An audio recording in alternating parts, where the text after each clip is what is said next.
1. I work in a section of a large open-plan office. Rather than being a simple oblong-shaped room, we have an additional space built, extending from one of the corners. And this is our little section, shared between 2 teams. The first team that takes the bulk of the desk is an external communications team for our organization. The second team, consisting of 3 data scientists, is the team I work in. The 2 teams have little to nothing in common, and they only occupy the same office space because the arbitrary office configuration made it thus. I'm in the unfortunate position, literally, of having my desk closest to the entrance to our part of the office. I'm also unlucky that the 2 desks next to mine that belong to my colleagues can be unoccupied for several days each week, as they both job share between 2 organizations. This isn't unusual in our line of work, but I work for only the one organization and I'm typically at my desk every day. Most people know that there's 2 teams here, and for those that don't, it's usually pretty easy to work it out. I have 1 monitor dedicated to color-coded mathematical computer code, and 1 monitor dedicated to the charts and tables I create with it. My back faces the entrance to the office, hence my large monitors are fully visible to those people behind me, including anyone coming to talk to me or the other team. If you're coming to visit the communications team, then the stuff I'm working on should be a clue that I'm not your man. Occasionally that fact doesn't seem to register with some people who want me to be the administrative assistant of the other team. Whilst deep in debugging mode this morning with big headphones on playing white noise, 2 people approached my desk. I wasn't expecting visitors, so I assumed they were waiting to talk to one of the members of the other team who may have been on the phone at the time. A quick glance to the side tells me that they're staring at me and will have questions. I stop my debugging investigations and remove my headphones. Visitor. Is Dave in? Dave is the communications team manager. Dave isn't at his desk and I've not seen him today. I was going to be helpful and say, perhaps you could ask one of his team members. But the visitor moves away before I could, and he looks around at the sitting members of the communications team who are all on the phone.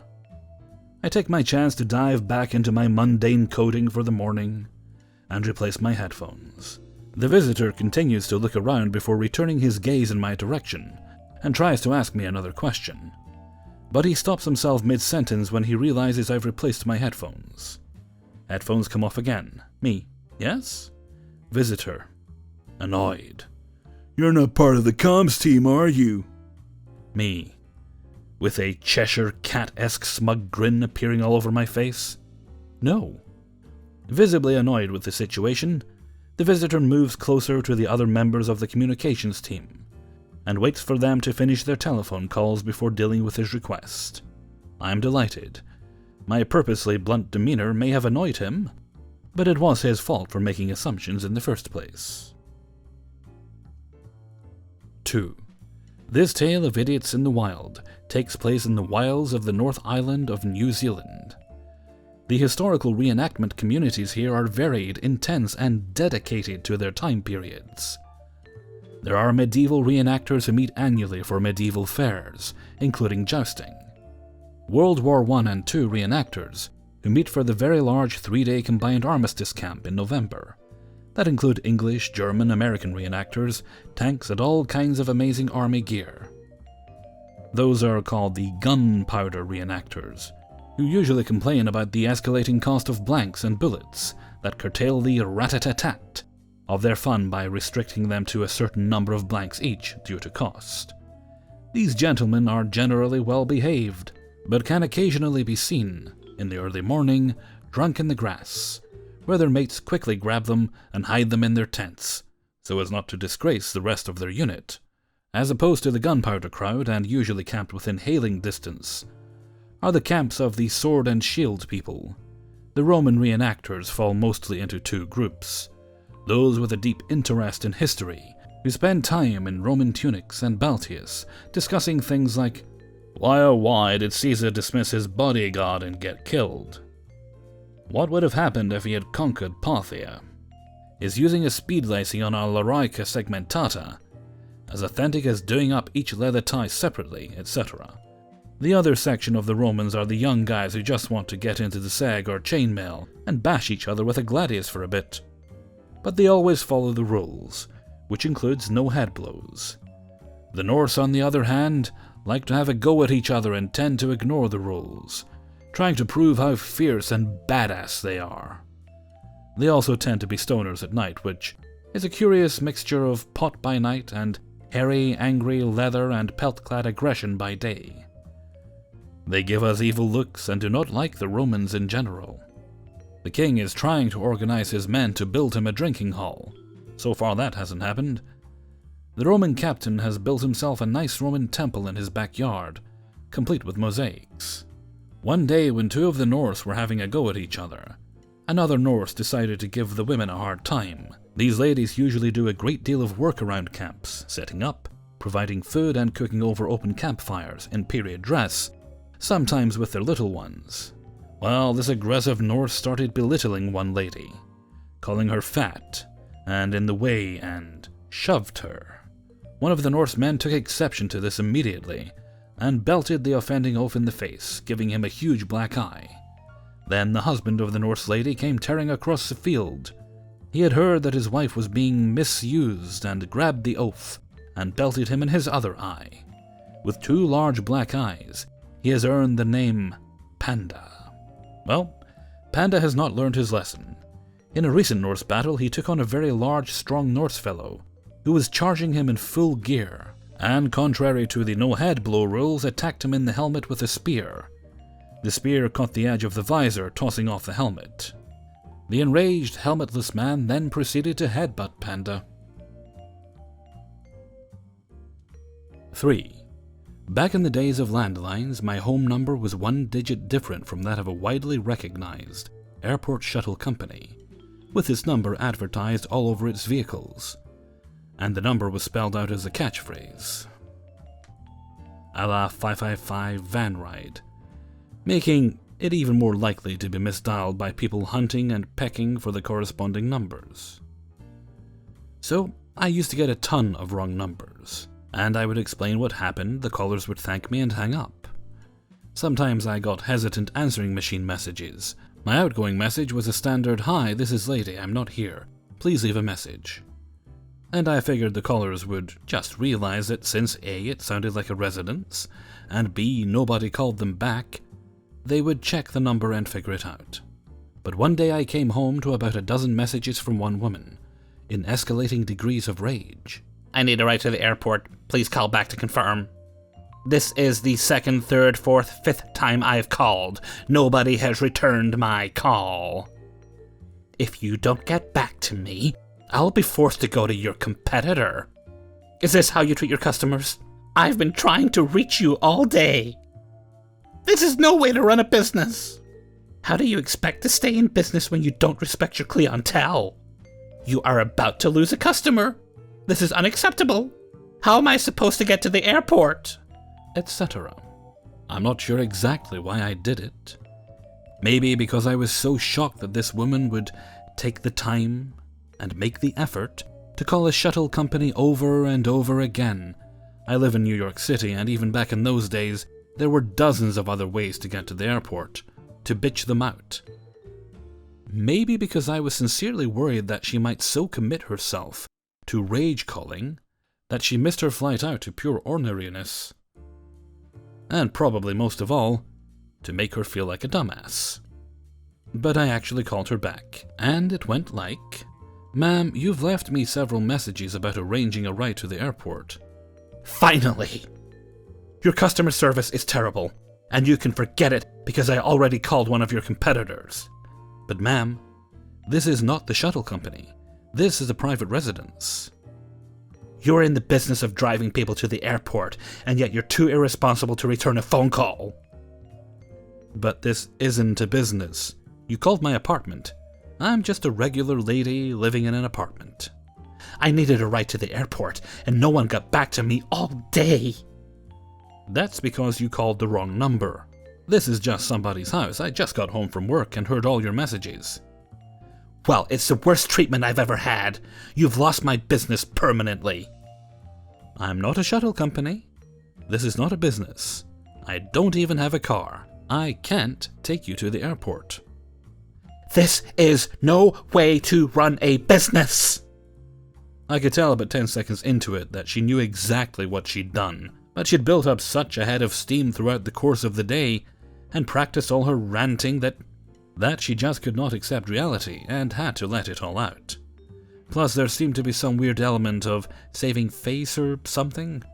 She was so indignant and hard done by that after a while I started wondering if I could get anyone I knew to drive her to the airport.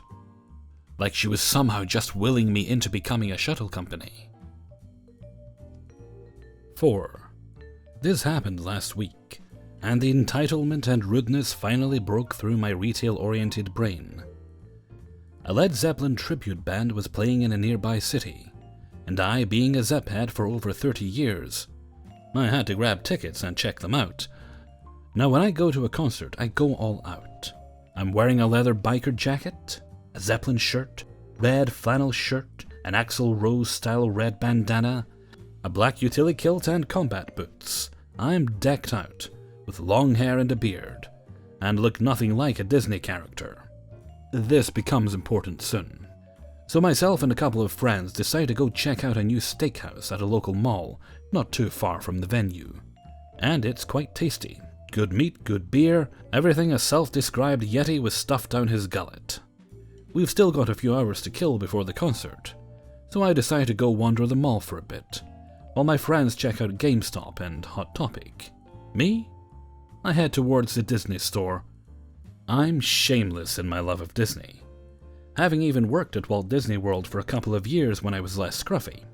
So I'm in the store, surrounded by princesses, pirates, and Star Wars stuff, and strike up a quick conversation with the very cleanly scrubbed young lady who's manning the floor. It's not too busy, so we chat about our love for Disney, and she is impressed I worked at the parks, asking me what it was like. Fun, tiresome, and didn't pay well. The phone rings and she heads off to answer it. Cue one of the most clueless and surreal moments of my life. Me, the rock and roll Yeti, the man, the myth, the legend, in his own mind. Entitled mother who apparently has 3 brain cells working, and 2 are on break. Entitled mother. Hey, you! Me. Yes? Entitled mother. My daughter wants the limited edition Moana doll and I can't find it. Go check out the back room and get it for me. No please, no would you kindly, just all attitude. Me. I'm sorry, miss, but I don't actually. Entitled mother. Oh, shut the hell up. Don't give me any of your passive shit. Just march your stupid ass in the back and get me the damned doll. I don't have time to play your stupid costume games. Me. Blinks. The hell, lady? Entitled mother. Excuse me? How dare you talk to me like that? You fat, ugly. I'm born and bred retail. I've been working with customers for nearly 25 years of my life, from grocery stores to Disney to pharmacies. And I've been sneered at, insulted, screamed at, and always kept my retail smile intact. But being called fat and ugly, and I'm not on the clock? Oh, all bets are off, bitch. Me. The fuck you think I am, lady? I'm a customer. Entitled mother, rising to the occasion. Now you're swearing at me. Oh, where's your manager? Your happy ass is fired, you hear me? Fired. Me. I don't work here. Entitled mother. Not anymore. Look at your stupid costume. Me. This isn't a costume. You think I'm a fucking Disney princess or something? Like what? I'm Heavy Metal Cinderella? By this point, the poor sales associate is getting off the phone and comes sprinting over trying to defuse the situation. Apparently her manager is on break, and this poor girl is witness to the entitlement bitch versus the grumpy old metalhead smackdown. Sales assistant. Ma'am, and sir, please, keep your voice down. There's children here. Entitled mother. Fire him. How dare he treat me like this? Me. She can't fire me. I don't work here. I've never worked here. Get that drilled through your troglodyte skull. Entitled Mother. Yes, you do. I heard you tell her.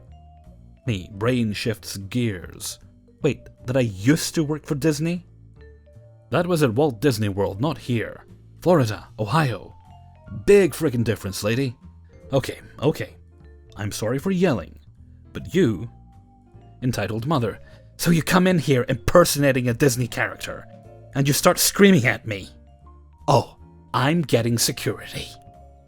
And she stormed off, knocking over a display of Kylo Rens on the way out, ranting like some mental patient off her meds. The poor sales associate is gawking, I'm fuming, and I just grab my head and let out a frustrated growl. Me, I'm sorry about that, I just... Sales assistant. It's okay. I'll stall security, just get out of here. Conspiratorial grin. She is a real bitch, isn't she? Comes in here once a week and finds one of us to yell at that we don't get some of the park exclusive stuff. Now go, heavy metal Cinderella.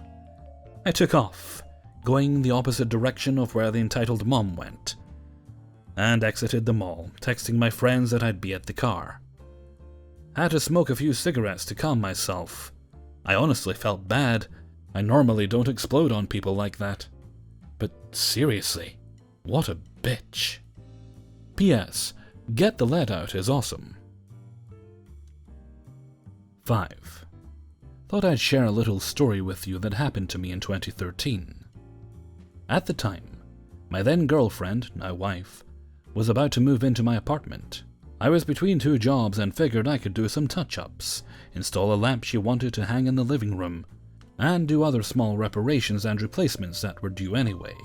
I get home from the local hardware store, park my car, black Volkswagen Passat, no company logo or anything else on the car, and begin to unload the stuff I bought. 2 parking spaces away, we have numbered parking. I'm on 25, she's on 27. I noticed a lady unloading moving boxes from her car, stopping in the middle of what she was doing and glaring at me in anticipation. No idea what she wants. But I figured I'll be nice to a new neighbor and said hello with a smile while I moved my stuff into the elevator. I unlock my apartment and get to work. About 20 minutes later, someone rings at my door, and the lady, let's refer to her as Headcase, from the parking lot stands in the hallway with a look on her face like she'd just gargled lemon juice. Me, hello. Headcase. Well, first of all, you have to move your car. I need the space to move in. We have several cars coming, and you can't park there even during working hours. Was about 2 p.m. Secondly, you can do this later and install my internet access now. I don't have time to wait the entire day, and this can clearly be done later. Completely dumbfounded by the situation, I just stood there for like 10 seconds trying to process what had just been said. Me. You are probably confusing me with someone.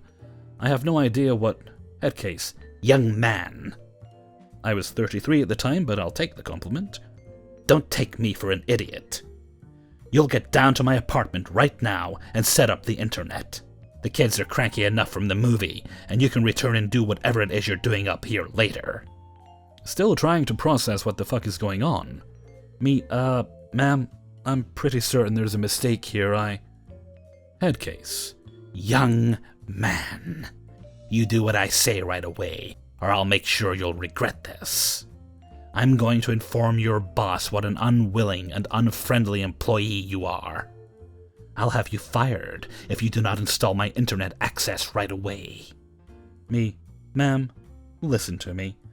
I'm sure you're mistaking me for someone else. I can call the building management, and maybe they can figure it out for you. Do you want me to call them? I have their number saved on my phone. Headcase. You call them right away. This is unacceptable. I pull up the number for our building management, call it, and hand her my phone. After a few rings, Headcase. Yes, this is Ms. Headcase. This is absolutely unacceptable. This young man who's supposed to install our internet access refuses to do his job and instead is loitering around in this empty apartment. This is unacceptable. I demand that his company is informed. I'm not going to pay a single cent for a service like this. Talking. Head case. Apartment number 23. Talking. Head case. What's your name, young man? I gave her my name. Talking. Head Casey's head turns redder than the stop sign at a traffic light. She mumbles something incoherent, hangs up the phone, and stomps away without any further words or eye contact. Still absolutely overwhelmed with what the fuck just happened, my phone rings. Me. Hello. Building manager. Yes, this is so-and-so from building management. We are very sorry, Mr. Moist Owlet's ex. There was a confusion. Ms. Headcase apparently thought you were the ISP technician. We informed her you're a resident, and apologized for any possible confusion. Me. Yeah, I tried to tell her that. No worries, nothing happened. Just a weird situation, I guess. While I have you on the phone, could you please take down my license plate? I'll move my car to guest parking so she has more space to move. Went down there and had a few giggles, as Headcase was desperately trying to avoid any eye contact, and did a stunning job at pretending I wasn't there. To this very day, over 5 years later, Headcase has not once intentionally made eye contact with me, or greeted me.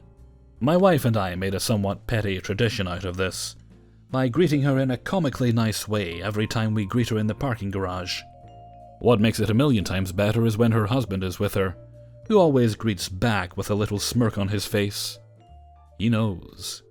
He definitely knows. Hey everybody, Hellfreezer here, and thank you very much for listening to Idiots in the Wild, number 5. And thank you very much to everybody who allowed me to use their stories in this video. As 'tis the weekend, I'll keep the outro nice and brief. I just want to thank you all for the very nice comments you've been leaving on the videos in the past few weeks. Also, want to welcome all the new subscribers. Haven't done that for a while. Numbers have been going up quite nicely. A little bit of a boost from where they were a few months back, so it's very, very nice to see.